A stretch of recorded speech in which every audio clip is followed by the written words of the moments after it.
तथा इस तरह यह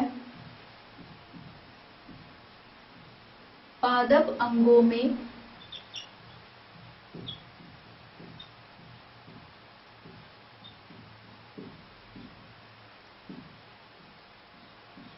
स्थिर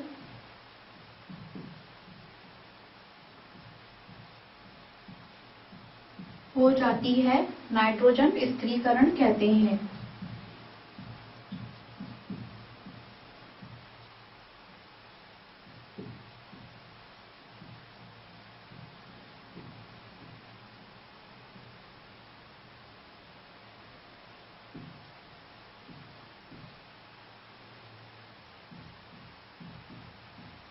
हम बात कर रहे हैं यहाँ पर ऐसे जीवाणुओं की, ऐसे सूक्ष्म जीवों की जो कि हमारे लिए लाभदायक होते हैं।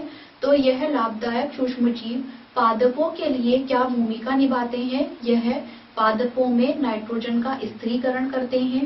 वायुमंडल में उपस्थित नाइट्रोजन को यह जीवाणु ग्रहण करते हैं तथा क्या करते हैं, ग्रहण करके इसे अमोनिया में परिवर्तित कर देते हैं तथा अमोनिया में परिवर्तित करने के पश्चात यह अमोनिया पादप अंगों के द्वारा ग्रहण कर ली जाती है।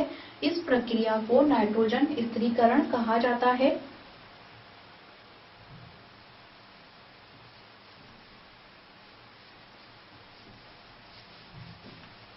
इसे हम चित्र के द्वारा समझते हैं कि नाइट्रोजन स्थिरीकरण किस तरह से संपन्न होता है। यह वायुमंडल है। यह नाइट्रोजन गैस वायुमंडल में कितनी प्रतिशत होती है? 78% नाइट्रोजन गैस उपस्थित होती है। यहाँ पे यह पादप है, पादप अंग। और जैसे कि हम समझ चुके कि यह जो जीवाणु या सूक्ष्म जीव होते हैं यह सभी प्रकार के आवासों में पाए जाएंगे। तो यह सूक्ष्म जीव यहाँ पर मिट्टी में उपस्थित होते हैं। यह है जीवाणु।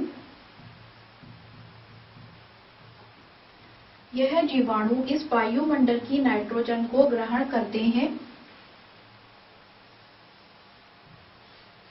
जीवाणुओं ने वायुमंडल की नाइट्रोजन गैस को क्या किया? ग्रहण किया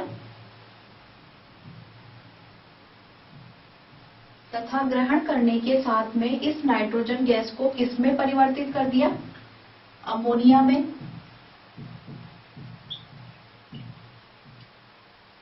अमोनिया गैस में परिवर्तित कर दिया तथा यह अमोनिया गैस इस जीवाणु ने यहाँ पे परिवर्तित किया। अमोनिया गैस यहाँ पर आ गई, इनमें मिट्टी में।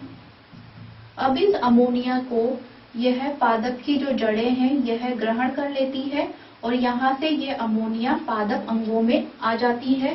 इस तरह से यह जीवाणु पादप अंगों में वायुमंडल की नाइट्रोजन को स्थिर कर देते हैं। इसलिए इस प्रक्रिया को नाइट्रोजन स्थिरीकरण कहा जाता है।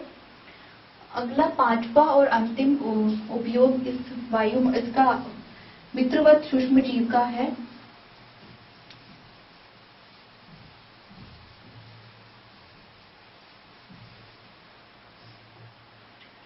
पर्यावरण को स्वच्छ रखने में, अर्थात जो हमारा वातावरण है, हमारा पर्यावरण है, उसको स्वच्छ रखने में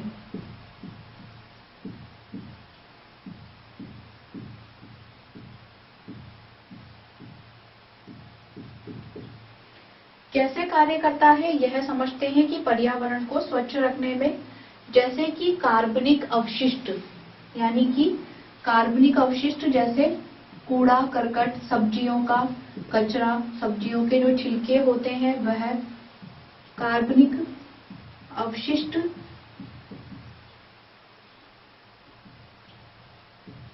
जैसे कूड़ा